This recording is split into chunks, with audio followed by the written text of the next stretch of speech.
Hey friends, today we're diving into punch needle art for a Valentine's Day masterpiece.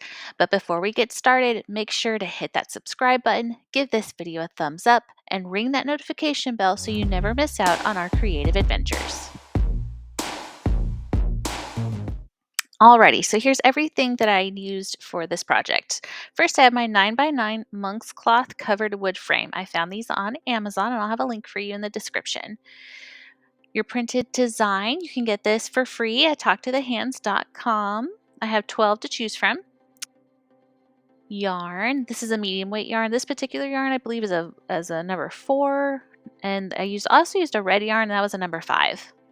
You'll need your punch needle tool, and this one comes with a threading tool as well. I go into a lot more detail about how to pick out a punch needle tool on our blog, talktothehands.com. You're going to need a Sharpie or a pen and a pair of scissors. So I start off by cutting down my printed design. Now this is just basic paper, basic printer, nothing special.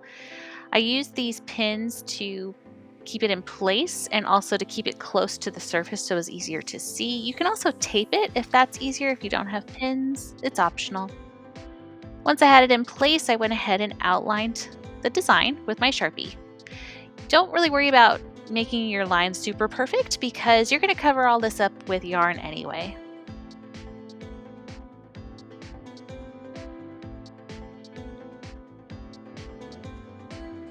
So now we need to thread our punch needle.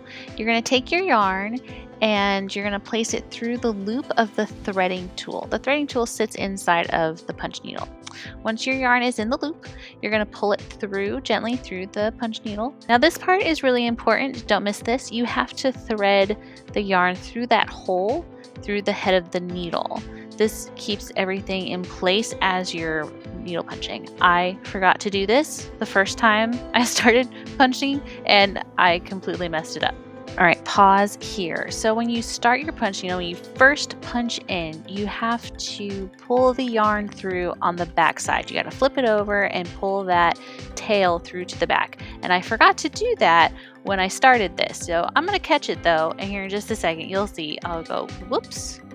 Oh, there it is. Flip it over and just pull it through just like that, and it's perfectly fine. I try to stay on more of the outside of the line just to make sure there's coverage as you're punching through your material. You want to make sure that the needle is getting punched through all the way in, as far in as you can go. Bring it up just enough so that the tip of the needle can graze across the material and then punch down again.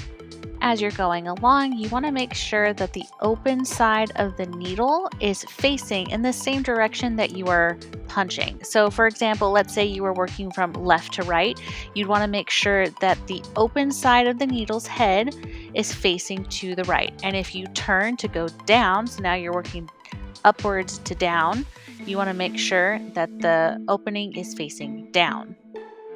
When you finish one section and you're ready to move on to a new section, you're going to flip over your work. You're going to pull the yarn through, making sure you're pulling from the loose yarn coming through your punch needle, not from your work. You're going to pull your yarn through and cut off your tail and then pull the tool back out. So now you are ready to start a new section. You can swap out to a new color or just continue in the same color.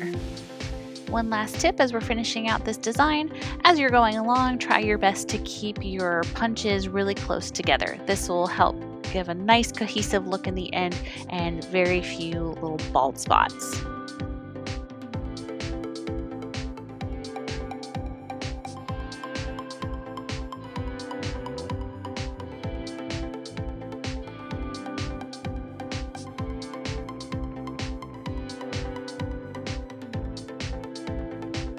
And there you have it, a gorgeous punch needle art piece that's bound to steal hearts this Valentine's Day. I had an absolute blast creating this with you, and I hope you did too. Now it's your turn. Don't forget to share your completed projects on social media using our hashtag #TalkToTheHands. If you have any questions or suggestions for future DIY tutorials, drop them in the comments below. Thank you so much for joining me today at Talk to the Hands. Until next time, stay crafty, stay inspired, and most importantly, spread the love through your handmade creations. See you in the next video.